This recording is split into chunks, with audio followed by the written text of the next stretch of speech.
Onorevole Sanna, cosa cambierebbe in termini di governabilità del Paese se dovesse passare la riforma? Qui non dobbiamo confondere, la riforma non tocca nessun potere, non incrementa nessun potere al governo, non consente per esempio al Presidente del Consiglio, come pure era nei programmi di molti partiti, di ricevere da solo la fiducia e di nominare egli Presidente del Consiglio, senza chiedere niente al Presidente della Repubblica, il Consiglio dei Ministri, i suoi ministri, non gli consente di revocarli, c'è sempre bisogno di un passaggio parlamentare per la revoca dei ministri. Il Presidente del Consiglio è un primus inter pares, dirige la politica generale del governo, come dice l'articolo 95 della Costituzione, e non la determina, come invece si sarebbe potuto scrivere, come alcuni chiedevano di scrivere. Non c'è l'elezione diretta del Presidente del Consiglio, non c'è quindi una torsione, un movimento verso il rafforzamento del ruolo del governo attraverso modifica di regole costituzionali. Ma certamente c'è una cosa che aiuta la possibilità che il mandato elettorale dei cittadini si trasformi in una indicazione di governo stabile, perché la stabilità di un governo oggi vuol dire moltissimo rispetto alle cose che può realizzare, sempre secondo un esercizio democratico del suo mandato. E qual è questa cosa? Il fatto che noi avremmo un'unica Camera, come praticamente capita in tutto il mondo, ad esprimere la fiducia al governo. Nei sistemi parlamentari funziona così, quando il Presidente non è eletto dal popolo, è il Parlamento che gli dà questo mandato. Bene, oggi capita che siccome abbiamo due Camere elette con sistemi elettorali diversi, eletti da elettorati diversi, al Senato 4 milioni di giovani dai 18 ai 25 anni non possono prendere parte per vincolo costituzionale alla elezione di Palazzo Madama. Bene, abbiamo iniziato a dire che il nuovo Senato non si occuperà di dare la fiducia al governo, quindi questo è uno scatto in avanti fortissimo. Poi c'è certo il tema di una legge elettorale che assicuri una possibilità per l'elettorato di esprimere non solo un voto di rappresentanza ma anche un voto di governo e quindi di essere arbitro il cittadino della maggioranza di governo che si va a creare. Ma questo è un altro discorso. Non si sta votando al referendum costituzionale sì o no alla legge elettorale che pure esiste e che è ancora però in discussione e forse verrà modificata. Quindi questa governabilità è scritta nella nuova proposta di revisione costituzionale.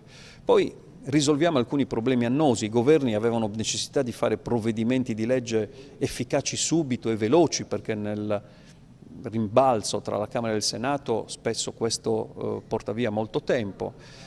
Noi da una parte vietiamo l'uso sbagliato dei decreti legge ai governi, scriviamo in Costituzione che alcune cose non si possono fare, che alcuni decreti legge, alcune materie devono essere fuori dall'azione del governo, ma diamo al governo la possibilità che c'è in tutto il mondo di rispettare, diciamo così, la volontà degli elettori, realizzando il programma mediante la possibilità di presentare delle leggi, delle proposte di legge, che entro 70 o 85 giorni, a seconda della loro complessità, il Parlamento deve votare. Non deve dire di sì per forza, non deve dire di no per forza, ma entro quella data deve esprimersi, quindi deve applicarsi, lavorare sulla legge, eventualmente modificarla, ma se quello è uno dei punti significativi di un programma di governo che i cittadini hanno voluto premiare alle elezioni facendo vincere una determinata maggioranza, questo deve essere consentito. Quindi nessun potere in più al governo, ma possibilità che i governi esistano e che non siano più i 63 governi in 70 anni di Repubblica che abbiamo assistito oggi, ma che tendenzialmente durino una legislatura, fermo rimanendo la possibilità per il Parlamento di cambiare durante una legislatura un Presidente del Consiglio o un governo e addirittura sfiduciarlo. Ecco, noi riteniamo, ci abbiamo lavorato, abbiamo immaginato che questo modello di democrazia rendesse più forte la democrazia italiana, perché una democrazia è più forte quando il mandato del popolo realizza cose, altrimenti indebolisce la politica e vincono altri poteri che invece si avvantaggiano della debolezza della politica e delle istituzioni. Questi sono motivi per chi ha a cuore le sorti della democrazia italiana per sostenere la riforma e votare sì al referendum. Cosa cambierebbe in termini di governabilità del Paese se dovesse passare la riforma? Noi votiamo no al referendum, votiamo no a questo referendum confermativo di questa pasticciata riforma Renzi-Boschi, perché con questa riforma ci troveremo davanti a un Presidente del Consiglio che di fatto occuperà tutto il potere delle istituzioni. Non ci sarà nessun rapporto di fatto di fiducia tra la Camera e il Senato, ma ci sarà un esclusivo rapporto invertito, ma ci sarà un Presidente del Consiglio che avrà diritto di vita e di morte sui parlamentari, anche perché in ragione anche della legge elettorale sarà lui a sceglierle. Quindi questo è uno dei motivi che ci spinge, ci porta a dire no e anche a impegnarci per il no a questo referendum. Non possiamo sopportare le istituzioni occupate da un Presidente del Consiglio che riteniamo abusivo, perché non scelto dai cittadini e che soprattutto intende con la riforma poi scegliere a caduta anche tutti i rappresentanti istituzionali del Parlamento, e anche dopo vedremo come il Senato della Repubblica diventerà di fatto una sua dépendance. Alcuni sostengono che il Parlamento, eletto con una legge elettorale dichiarata parzialmente illegittima, non dovesse approvare la riforma. I nuovi senatori poi non saranno eletti dal popolo. È in bilico la sovranità popolare, come alcuni sostengono, secondo lei? Ma è un tema che appartiene più alla polemica, alla propaganda che al mondo reale. Il Parlamento è stato eletto con una legge elettorale che certamente aveva dei grandi problemi di costituzionalità, e infatti la Corte Costituzionale ha abrogato parzialmente la legge elettorale, ma è stata la stessa Corte Costituzionale poi a spiegarci in maniera esplicita che il Parlamento poteva continuare a lavorare con i poteri che un Parlamento normalmente ha. Tra l'altro è bizzarro che chi oppone questa ragione a noi che vogliamo che si voti sì alle riforme costituzionali siano sostanzialmente quelli, o gran parte di quelli, che quella legge elettorale l'hanno voluta e votata. Ma c'è anche un'altra ragione che dice che questo Parlamento può funzionare e può funzionare nella maniera più piena. La Corte Costituzionale dal 2014 ad oggi ha esaminato 46 leggi votate, elaborate da questo Parlamento, e non ha, avendo nel potere, obiettato nulla sulla capacità del Parlamento di fare queste leggi. Quindi togliamo di mezzo questa obiezione. Il Parlamento poteva farlo a vantaggio degli elettori del centrosinistra che da 20 anni votano Prodi, Bersani, Veltroni. Dobbiamo anche dire che abbiamo promesso questa riforma in tutti i programmi del centrosinistra da 20 anni a questa parte. Cosa cambia? Viene minata la sovranità popolare perché il Senato verrà eletto dai consigli regionali e non più direttamente dal popolo? No, il Senato non voterà più la fiducia al governo. Quindi la sovranità popolare si eserciterà soprattutto nell'investitura della Camera dei Deputati, e quindi questo è un primo tema che mettiamo da parte. Dobbiamo anche dire che la Costituzione nuova dirà che i consiglieri regionali che andranno a rappresentare le regioni in Senato non potranno essere tutti i consiglieri regionali, ma solo quelli frutto di una indicazione popolare nelle elezioni regionali. Quindi possiamo dire in sintesi che la nuova legge elettorale di elezione del Senato prevederà una forma attraverso la quale i cittadini diranno quali consiglieri regionali, e quindi valutandone le capacità, la possibilità di rappresentare le istituzioni a Roma oltre che a Cagliari, quali consiglieri regionali potranno essere eletti dal Consiglio regionale, e verrà rispettato il pluralismo, perché non saranno nominati per esempio dal Presidente della Regione come alcuni pure sostenevano, ma saranno eletti dai consiglieri regionali frutto di elezioni libere. Quindi questi due elementi, la legge elettorale che spiegherà come i senatori consiglieri verranno indicati dal popolo e da un altro punto di vista la possibilità che siano le forze politiche nel Consiglio regionale, quindi rappresentative appena elette dal popolo, dagli elettori sardi in questo caso, a determinare queste elezioni, mi fa dire che non c'è nessuna limitazione di sovranità. Ci sarà una forma diversa non solo di lavoro del Senato ma anche di elezione dei senatori, come capita del resto in molte nazioni occidentali di democrazia matura dove la seconda Camera è appunto espressione delle autonomie locali e delle regioni. Dobbiamo ribadire con forza il no a questa riforma scellerata perché con questa riforma costituzionale ci troveremo davanti a un Senato non eletto dal popolo ma scelto dal Partito Democratico e dal Presidente Renzi. I consiglieri regionali che saranno chiamati a sostituire in un certo qual modo i senatori sono all'altezza di questo compito? Il popolo li ha votati per svolgere il ruolo di consigliere regionale, dopo tutto. Ma noi dobbiamo immaginare un Senato molto diverso da quello di oggi e anche un Consiglio regionale che avrà delle presenze diverse da quelle di oggi. Il Senato anzitutto non voterà più la fiducia al governo, molto probabilmente non ci saranno nemmeno dei gruppi parlamentari dei partiti.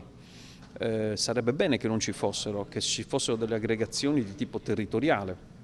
Questo sarebbe il nuovo senso del Senato. Questo Senato non finisce mai di esistere, viene rinnovato via via con le rappresentanze dei consigli regionali che eleggono appunto i consiglieri senatori e il sindaco, uno per regione, che comporranno i 95 membri del nuovo Senato, quelli elettivi.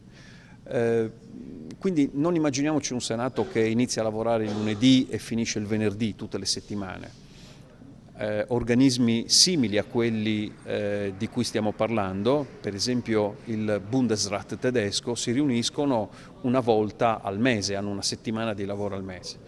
E i consiglieri regionali senatori sono un numero molto ristretto, in Sardegna saranno 2 più un sindaco, quindi ci saranno complessivamente 3 su 95. Manteniamo le stesse proporzioni che abbiamo oggi in rapporto ai 315 senatori, quindi chi vi dice avremo meno senatori, quindi perderemo potere, no, perché anche gli altri perderanno potere, in realtà sarà un potere riproporzionato, con numeri più piccoli per consentire anche un risparmio di funzionamento delle strutture. E questi senatori consiglieri, tra l'altro, regionali e i senatori sindaci manterranno la loro indennità di funzione a Cagliari o nella città o nel paese dove sono eletti. Avranno ovviamente il rimborso per andare a lavorare a Roma le volte che saranno chiamati a lavorare.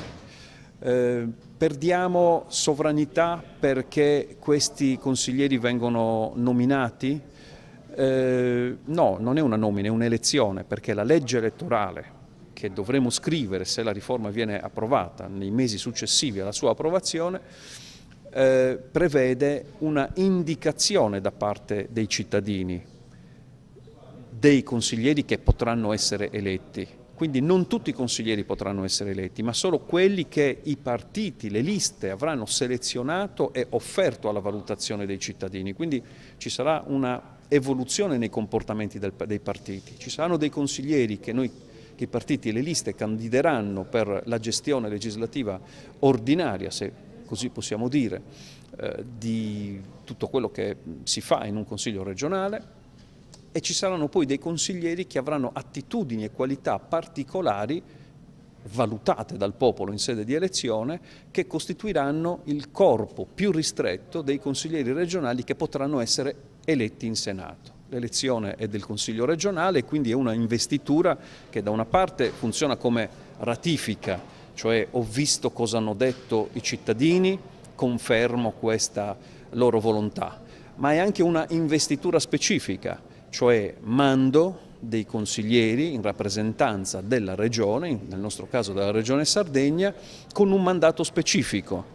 Non rappresenteranno più costoro, come accade oggi per i senatori, la nazione, come gli altri parlamentari, come i membri della Camera per esempio, continueranno a fare, ma rappresenteranno solo le istituzioni che li hanno mandati a rappresentare gli interessi della Regione. Quindi 3 senatori, consiglieri e sindaco, segnalati dalla volontà popolare ratificata dal Consiglio regionale, e via via, magari sui dossier, una nuova abitudine che sarà un'abitudine di Cagliari, di Palermo, di Napoli, di Milano, di Torino, di dar mandato a questi consiglieri senatori di rappresentare in qualche modo le esigenze territoriali in una maniera più specifica, e direi anche essere attenti al funzionamento delle istituzioni autonomistiche del nostro Paese. Per la prima volta avremo un organo che esplicitamente ha la funzione di controllare per esempio la spesa dei fondi strutturali comunitari e il funzionamento del rapporto tra lo Stato, l'Europa e le autonomie locali, che è il nuovo sistema di governo della nostra Repubblica, ormai da parecchi anni, ma guarda un po', il suo nome, l'Europa, non l'aveva scritta mai, non l'aveva mai visto scritto nella Costituzione. Noi l'abbiamo scritto perché è una condizione ormai di fatto che tutto quello che noi viviamo si gioca in una fortissima interdipendenza con il resto dell'Europa, sia che si parli di economia, sia che si parli di immigrazione. Ecco, questo è un altro motivo, un tuffo nella realtà, per cui io penso sia una scelta molto positiva sostenere con il sì al referendum le cose che su questo punto noi abbiamo scritto nella nuova Costituzione. Non è appunto pensabile che un'importante istituzione come il Senato della Repubblica venga scelto dai consiglieri regionali che hanno eletto dei consiglieri regionali che hanno ovviamente una conoscenza e una preparazione più legata al territorio e alle istituzioni locali piuttosto che al governo della Repubblica, ma soprattutto col sistema di elezione viene meno il rapporto di fiducia con i cittadini per rinforzare semmai una interdipendenza con i partiti di riferimento. Non possiamo accettare un governo e un Parlamento governati dal Premier, ma soprattutto non possiamo tollerare una Camera dai cittadini. Scomparendo il bicameralismo paritario, potrebbero sorgere sovrapposizioni di competenze tra la Camera e il nuovo Senato? Beh, intanto, scomparendo il bicameralismo paritario, abbiamo dovuto scrivere di cosa si occupa la Camera e di cosa si occupa il Senato. Non ci sarà più la competenza, per esempio, di dare la fiducia al governo. Solo la Camera lo darà, e questo significa che noi riportiamo, diciamo così, nelle mani del popolo, di tutto il popolo, compresi i 4 milioni di ragazzi e ragazze che sino ad oggi, per motivo di età e di imposizione nella Costituzione, non hanno potuto votare il Senato. Bene, la sorte della politica stavolta verrà decisa da veramente tutto il popolo italiano. Questo è un primo punto, non se ne parla molto, ma noi avevamo 4 milioni di giovani che determinavano a volte una maggioranza alla Camera, perché votavano alla Camera, e 4 milioni di giovani che non votavano il Senato, che con la loro impossibilità di votarlo determinavano un'altra maggioranza al Senato. Quindi questo cosa significa? Che se noi diamo compiti uguali a organi eletti da un corpo elettorale diverso, stiamo ingarbugliando, diciamo così, la possibilità di governo del Paese. Quindi qui c'è maggior chiarezza. Poi c'è una chiarezza nel dire in maniera esplicita che il Senato non si occuperà di tutte le leggi. Tutte le leggi saranno sicuramente di competenza della Camera dei Deputati. Poi ci sono una serie di leggi e materie previste in maniera minuziosa dalla Costituzione, di cui si occuperà anche il Senato in un procedimento che rimarrà bicamerale. È il famoso articolo 70, viene un po' vilipeso perché è più lungo dell'attuale articolo 70, ma immaginate cosa sarebbe stato, qui veramente un grave errore del Parlamento, se noi, distinguendo i compiti di Camera e Senato, non li avessimo distinti in maniera puntuale e direi quasi perfettamente puntuale. Più è chiaro il dettato della Costituzione, meno sovrapposizioni si creano e meno conflitti si creeranno in futuro tra la Camera e il Senato. Qui non è che una Costituzione è più o meno buona se la misuriamo col centimetro del sarto o del falegname. Qui la Costituzione è più o meno buona se lascia il meno possibile di spazio all'interpretazione e scolpisce il concetto di chi fa che cosa in maniera la più chiara possibile. E io penso che noi ci siamo riusciti.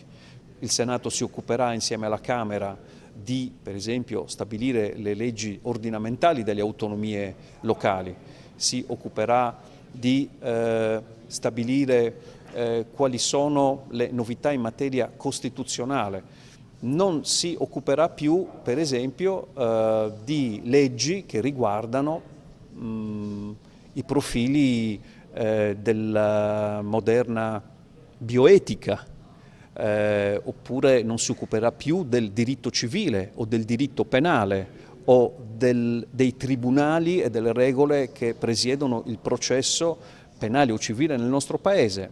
Lì ci sarà una responsabilità politica tutta della Camera. Certo, il Senato potrà richiamare con una certa sua maggioranza consistente, almeno un terzo dei senatori, la possibilità di valutare una legge votata dalla Camera e potrà anche proporre delle modifiche, ma alla fine la parola definitiva la dice la Camera. Quindi Costituzione con regole di competenza, chi fa che cosa, scritta molto bene, forse un po' lunga, ma meglio lunga che creatrice, diciamo così, e causa domani di conflitto. Senato che può concentrarci sulle cose che interessano veramente ai sistemi territoriali delle regioni e delle autonomie locali. È una nuova modalità di lavoro. Non mi occupo di tutto, non faccio il Senato tuttologo, ma concentro la mia attenzione sui compiti che la Costituzione mi ha affidato. Per questo motivo io penso che non ci saranno contrasti tra la Camera e il Senato.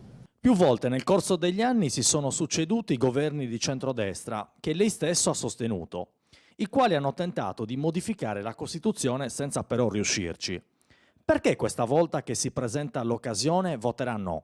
Il centrodestra già nel 2006 aveva provato a modificare la Costituzione, lo aveva fatto con un percorso più condiviso, poi bocciato nelle urne, ma era una riforma diversa, non era una riforma che pasticciava l'iter legislativo, non era una riforma centralista, era una riforma che riduceva il numero dei parlamentari, che di fatto creava i presupposti per la costituzione di una repubblica semipresidenziale, ma con un forte legame con i cittadini, con gli elettori, ma soprattutto aveva un forte legame con le autonomie locali, con le autonomie regionali. Oggi con questa riforma che ci propone il governo di Renzi ci troveremo col paradosso che le regioni verranno di fatto ridotte a medi esecutori delle politiche nazionali, con la clausola di supremazia che è assolutamente quanto di più reazionario possa esserci nel nostro ordinamento. Verrà cancellata la possibilità per le regioni di poter concorrere alla legislazione nazionale, ma riferita alla propria regione e soprattutto alle competenze che le regioni stesse hanno. Di fatto disapplicando le norme regionali e di fatto lasciando che ci sia un governo di fatto dell'economia, un governo di Bruxelles, un governo dell'Europa, un governo delle banche calato sulle realtà locali, calato sulle autonomie regionali, senza che queste abbiano la forza e le condizioni per potersi ribellare, per poter affermare la propria autonomia.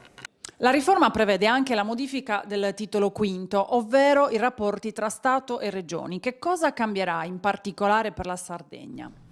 Il titolo quinto della Costituzione è stato modificato nel 2001, ha visto la creazione di un modo, diciamo, che non ha retto poi molto bene nella realtà, un modo di lavorare insieme dei legislatori regionali e del legislatore nazionale. Quindi qui parliamo dei parlamenti, dei consigli regionali e del Parlamento nazionale, non parliamo del governo, anche se poi il governo sia a Roma sia a Cagliari funziona attraverso dei dettati che sono contenuti nella legge. Si era inventato un sistema di legislazione, si dice così, concorrente. Cosa vuol dire? Vuol dire che entrambi, sia la Camera e il Senato a Roma, sia il Consiglio regionale a Cagliari o nelle altre regioni, potevano scrivere leggi sulle stesse materie, sugli stessi temi, l'agricoltura, l'energia, le infrastrutture, e non era ben precisato di che cosa potesse effettivamente occuparsi il Parlamento nazionale e di che cosa potessero effettivamente occuparsi i parlamentini regionali.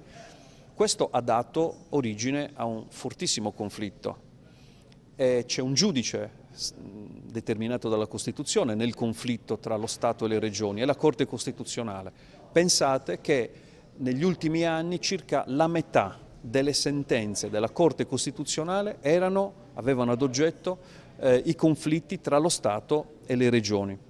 Allora cosa abbiamo deciso? Abbiamo deciso di separare: da una parte c'è una competenza dello Stato che viene esercitata in maniera esclusiva, dall'altra c'è una competenza delle regioni che viene esercitata in una maniera esclusiva. Poi ci sarà la possibilità per il Parlamento, e su richiesta delle regioni, di incrementare la loro competenza con la possibilità che funzioni dello Stato vengano esercitate da questa o da quella regione. Questo si chiama regionalismo differenziato. E alla Sardegna e alle altre regioni speciali? Intanto precisiamo, c'è stato un fortissimo attacco alle regioni speciali con tanto di emendamenti che tendevano a cancellarle, e questo attacco è stato respinto. Da chi è stato respinto? Da chi andava a chiedere poi forme più importanti di autonomia? No, è stato respinto dal Partito Democratico e dalla maggioranza che ha votato la riforma costituzionale, perché per esempio la Lega Nord, con la scusa di incrementare i poteri delle regioni del Nord, chiedeva di diminuire quelli delle regioni speciali, e così abbiamo avuto un bel po' di emendamenti, per esempio da parte di Forza Italia, che chiedeva di eliminare le regioni speciali. Allora qualcuno in Parlamento ha difeso l'attacco alla specialità, e questo qualcuno è sicuramente il Partito Democratico con i suoi numeri in questo Parlamento. Poi abbiamo avuto l'accortezza di scrivere nella riforma costituzionale che alle regioni speciali la riforma che vi ho raccontato, cioè la distinzione tra le competenze esclusive dello Stato e quelle esclusive delle regioni, non si applica. Ma non si applica perché? Primo, perché le regioni speciali devono avere maggiori poteri, e con questa clausola mantengono tutti i poteri che oggi sono stati in questi 15 anni prerogativa delle regioni speciali scritti negli statuti e delle regioni ordinarie, via via che li hanno acquisiti con, per esempio, la riforma del 2001. Ma da un altro punto di vista si traccia una strada futura. Si dice che bisognerà rinegoziare gli statuti. Gli statuti speciali diventano la piccola Costituzione di ogni regione speciale, per cui anche la Sardegna dovrà rinegoziare il suo statuto, riprecisare i suoi poteri, magari chiederne di più, magari rinunciare a quello che non le serve, e chiedere di sedere, per esempio, nella delegazione italiana quando si discutono temi che riguardano l'insularità della Sardegna a Bruxelles, in maniera non alternativa ma a rafforzamento della nostra delegazione parlamentare europea. Oppure, per esempio, si potrebbe dire che alla Sardegna aspettano comunque un certo numero di parlamentari europei, come agli altre regioni speciali. Questo lo vedremo, ma la strada è tracciata. Alla Sardegna non si applica nessuna limitazione di competenza derivante dall'applicazione di questa riforma, ma ci sarà una strada di negoziato con lo Stato che vedrà il nuovo statuto, a differenza di come oggi può essere modificato, scritto solo e comunque d'intesa tra la Regione e lo Stato.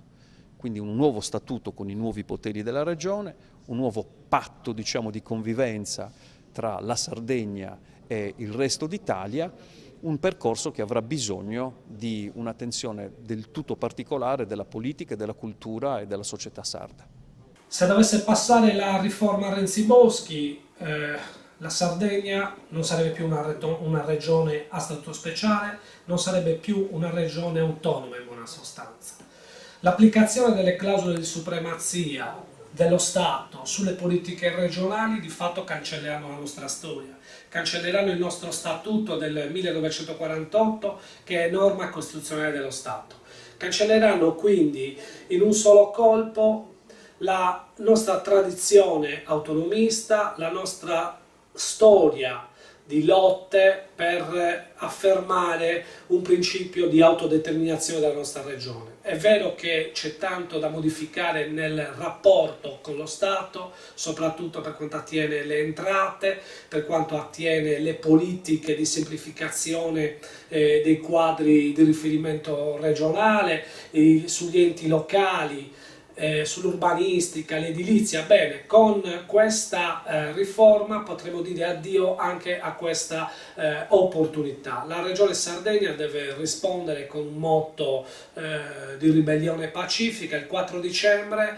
deve dire no, e in questo periodo che ci separa da qui al 4 di dicembre, appunto giorno del voto, dobbiamo mobilitarci tutti, dobbiamo farlo come rappresentanti politici, come rappresentanti delle comunità locali, come semplici cittadini, dobbiamo opporci al governo Renzi, un governo abusivo che noi anche col no vogliamo mandare a casa.